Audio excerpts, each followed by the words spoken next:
আসসালামু আলাইকুম। ইতিহাস প্রথম পত্র পরীক্ষা তোমরা চমৎকারভাবে দিয়েছো এবং গত ক্লাসের অনেক কিছু কমন এসেছে বলে তোমরা আমাদেরকে জানিয়েছো। তারই ধারাবাহিকতায় আজকে তোমাদের সাথে কথা বলবো ইতিহাস দ্বিতীয় পত্র নিয়ে। প্রথমেই আমরা দেখে নিব আমাদের সিলেবাসটা। আমরা দেখতে পাচ্ছি ফরাসি বিপ্লব, প্রথম বিশ্বযুদ্ধ, ভার্সাই সন্ধি ও লিগ অফ নেশনস, বলশেভিক বিপ্লব, হিটলার ও মুসোলিনির উত্থান ও দ্বিতীয় বিশ্বযুদ্ধ, জাতিসংঘ ও বিশ্ব শান্তি। আরো 3টি অধ্যায় আছে: স্নায়ুযুদ্ধ, পুঁজিবাদ ও সমাজতান্ত্রিক বিশ্বের দ্বন্দ্ব, স্নায়ুযুদ্ধ পরবর্তী বিশ্ব, বর্ণবাদ বিরোধী আন্দোলন। এবার আমরা যদি অধ্যায়ের একটু বিশ্লেষণ দেখি, তবে পুরো সেগমেন্টটাকে আমরা কয়েক ভাগে ভাগ করেছি।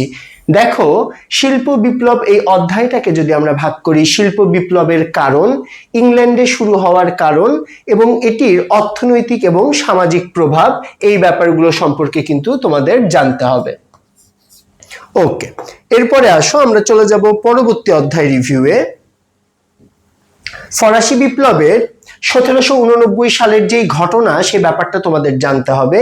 ফরাসি বিপ্লবের কারণ এবং বিপ্লবের গুরুত্ব ও ফলাফল। একটু বিপ্লব বানানটায় সমস্যা আছে, এটা একটু তোমরা রিসলভ করে নিবে।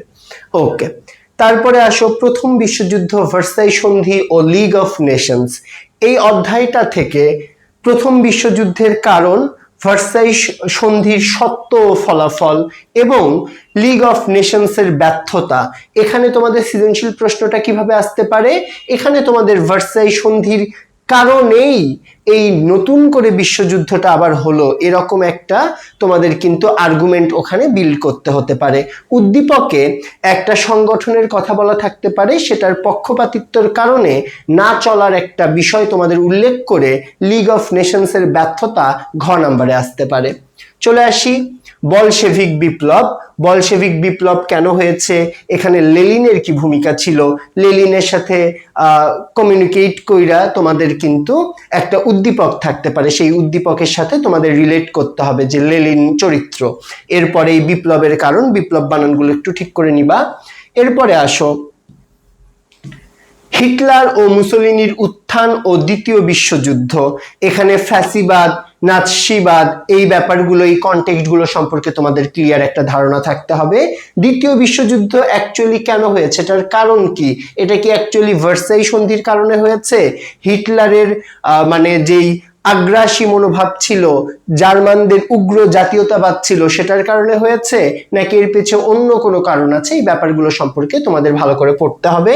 এবং দ্বিতীয় বিশ্বযুদ্ধের ফলাফল কি, হিটলার ও মুসোলিনির দলের নাম কবে প্রতিষ্ঠিত হয়েছে, তারপর তারা কি কি পদক্ষেপ গ্রহণ করেছে, এই ব্যাপারগুলো সম্পর্কে কিন্তু তোমরা বিস্তারিত পড়লে খুব ইজিলি কমন পেয়ে যাবে। চলে আসো জাতিসংঘ ও বিশ্ব শান্তি। জাতিসংঘ গঠন ও কার্যাবলী, বিশ্ব শান্তিতে জাতিসংঘের ভূমিকা।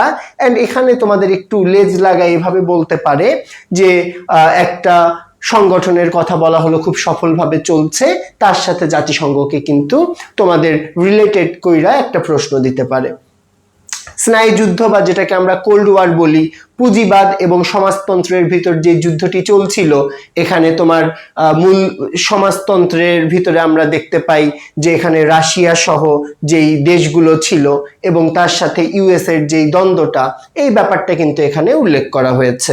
ওকে, এরপরে আসো এই স্নায়ুযুদ্ধের কারণ, পুঁজিবাদ ও সমাজতন্ত্রের যে দ্বন্দ্ব, তারপর এরা কিভাবে একে অপরের সাথে ক্ল্যাশ করেছে, বিভিন্ন ক্ষেত্রে সিদ্ধান্ত নেয়ার বিষয়গুলো, প্লাস বাংলাদেশের মুক্তিযুদ্ধে সোভিয়েত ইউনিয়ন এবং ইউএসএ, চায়না, এদের যে ভূমিকা ছিল, এরা যে পরস্পর একে অপরের বিপক্ষে দাঁড়িয়েছিল, এই ব্যাপারগুলো কিন্তু পড়তে হবে।